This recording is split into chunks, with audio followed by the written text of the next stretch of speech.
so much in it, in the process, that's of such an old way and a cultural way, that there's a joy and a celebration that comes from it that is shared amongst all people. And it's the time of the year where that pride of the cultural ways of traditional fishing and the ceremony of salmon returning, the joining in of celebrating that time, feeds us not only in a physical way but in a spiritual way and in a community way, that we come together again in the harvest of the salmon run.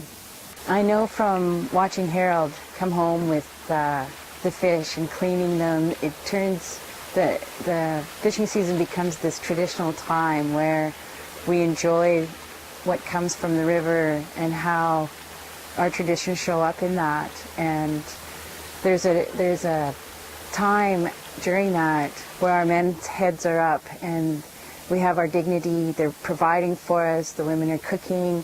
There's this unity of community that's shared amongst the traditional fishing season.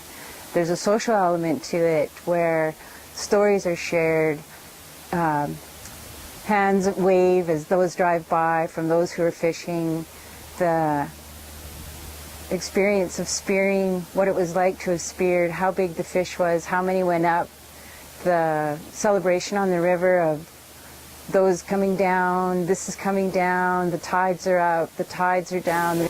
There's a ghost of what was happening yesterday.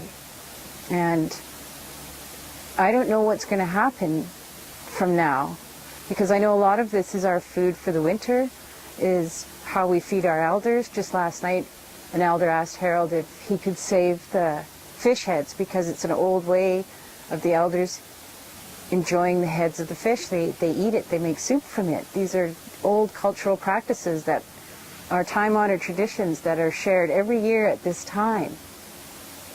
And this year that won't happen.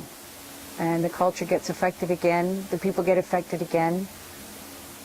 It's sad and it hurts.